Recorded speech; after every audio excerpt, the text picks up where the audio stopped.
नमस्कार, अब दुनिया की फटाफट बुलेटिन में आप सभी का स्वागत है और नजर डालेंगे आज के खास खबरों पर। दिल्ली में बढ़ते प्रदूषण को देखते हुए सरकार सख्त हो गई है। राष्ट्रीय राजधानी में आज से केवल BS6 मानक वाले वाहनों को ही प्रवेश की अनुमति दी गई है। CNG और इलेक्ट्रिक वाहनों पर रोक नहीं। आज से पेट्रोल पंपों पर बिना वैध प्रदूषण नियंत्रण प्रमाण पत्र के ईंधन नहीं दिया जा रहा है।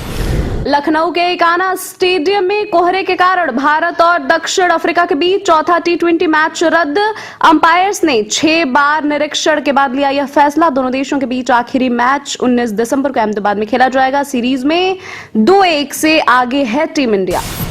लोकसभा में आज दिल्ली और आसपास के इलाके में लगातार खतरनाक स्तर पर बने हुए वायु प्रदूषण को लेकर चर्चा होगी। शाम 5 बजे पर्यावरण मंत्री विपक्षी दलों के सवालों का जवाब देंगे। आज राज्यसभा में पेश होगा G-रामजी बिल। देश में चांदी ऑल टाइम हाई 7300 रुपए बढ़कर 2,05,800 रुपए प्रति किलो पर पहुंची।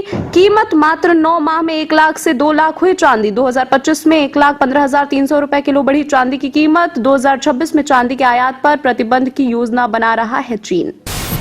संसद ने इंश्योरेंस सेक्टर में विदेशी निवेश की सीमा 74% से बढ़ाकर 100% करने वाला बिल पास कर दिया है। इस बदलाव से विदेशी कंपनियां भारत में इंश्योरेंस कंपनियों की पूरी मालिक बन सकेंगी।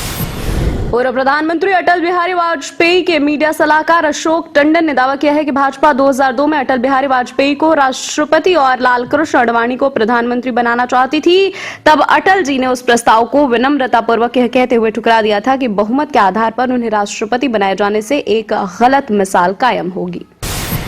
प्रधानमंत्री नरेंद्र मोदी ओमान की 2 दिवसीय यात्रा पर आज ओमान में हैं। वे आज ओमान के सुल्तान से मुलाकात करेंगे। इस दौरान दोनों देशों के बीच मुक्त व्यापार समझौते पर हस्ताक्षर होंगे।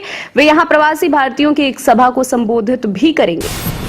पुणे में कांग्रेस नेता और महाराष्ट्र के पूर्व मुख्यमंत्री पृथ्वीराज चव्हाण के विवादित बयान।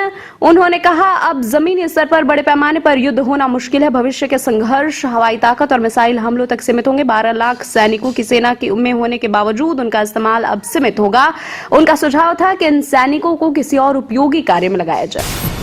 महाराष्ट्र के राज्यपाल आचार्य देवव्रत ने दोषी ठहराए गए रंकापा कैबिनेट सदस्य माणिकराव कोटाके के पास मौजूद मंत्रालयों की जिम्मेदारी उप मुख्यमंत्री अजित पवार को सौंपी। प्रसिद्ध मूर्तिकार राम वनजी सुतार का बुधवार रात नोएडा स्थित उनके आवास पर निधन हो गया। वह 100 वर्ष के थे और उम्र से जुड़ी बीमारियों से पीड़ित थे। वे दुनिया के सबसे ऊंची प्रतिमा स्टैचू ऑफ यूनिटी के शिल्पकार थे।